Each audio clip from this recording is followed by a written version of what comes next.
Hello and welcome.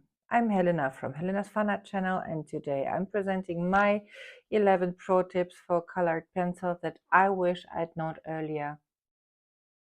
A quick note, if you would like to purchase any of the products mentioned in the video, you can find the links to them in the video description. I would receive a small commission which helps me to produce more videos like this and try out new products.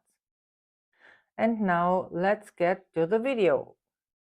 Prepare your workspace. Have everything ready so your workspace is well prepared.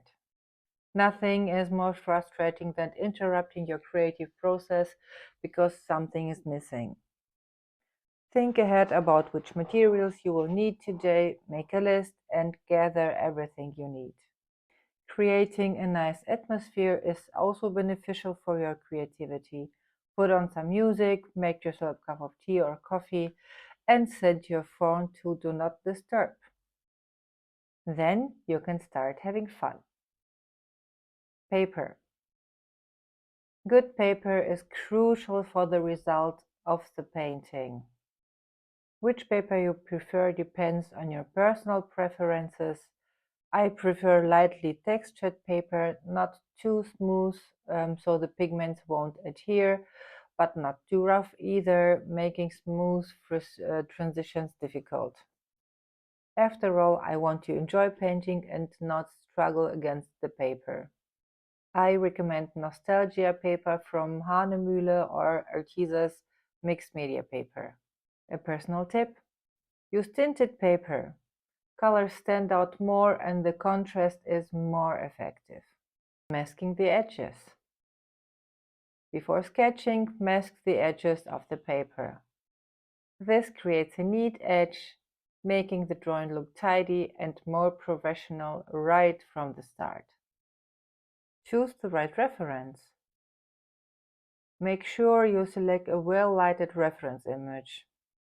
Over-bright images lack enough contrast, making it challenging to add depth, especially for beginners.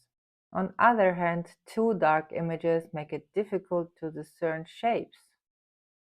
A well-lit image strikes the right balance, providing enough shadows to reveal depth while also highlighting the edges clearly.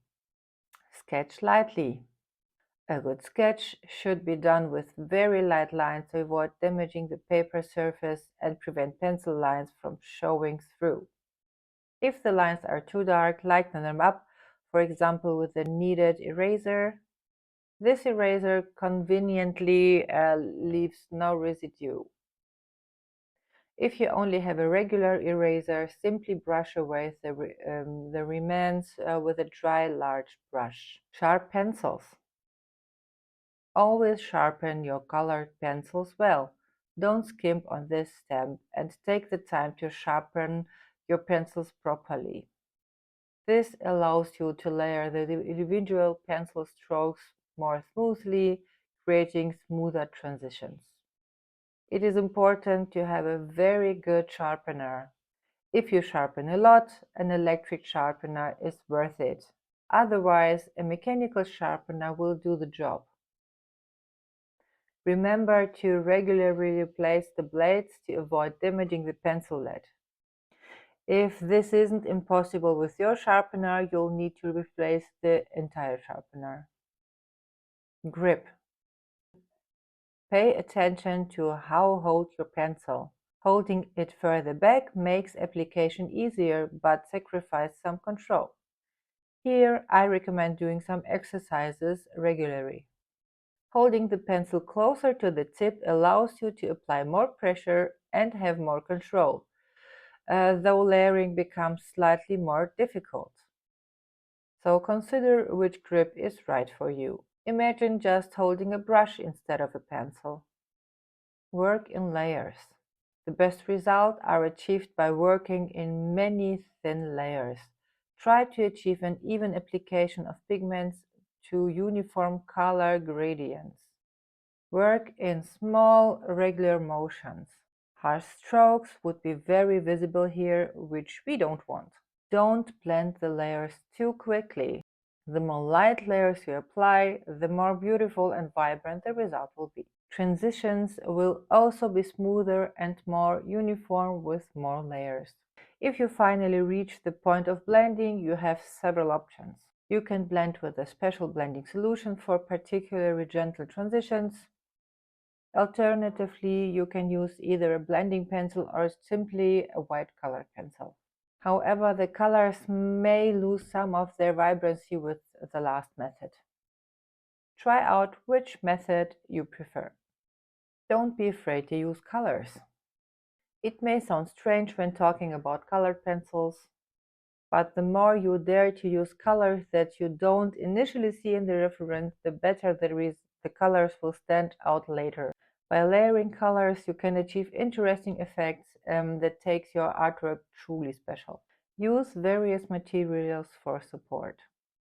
A colored pencil drawing is beautiful, but also incredibly time-consuming. I saw this tip from Temidenso for the first time. She simply used alcohol markers for the base colors and then layered colored pencils over them for the details. Amazing, right? Let your imagination run wild. Use pastel chalk, pastel pencils, or acrylic paint or markers, for example. Last but not least, be patient and trust the process. Don't give up your artwork too soon. This is a common mistake, especially for beginners.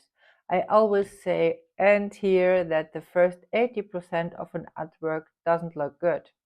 But the more effort you put into these first 80%, the more beautiful will the last 20 be. It's important to understand that the journey is the goal. The more you enjoy the process, the better you'll become. Your skills will improve bit by bit. It's important to produce art regularly. It's not enough to sit down and paint like a crazy for 2 days, 10 hours each, and then do nothing for months. Consistency is important if you want to improve your skills. Just sitting down and doing something for 15 or 20 minutes a day is enough. I hope my tips help you and you were able to take something new from my video. Which tip did you find most helpful? Leave a comment.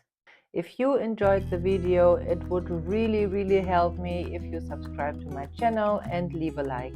Happy creating and see you next time!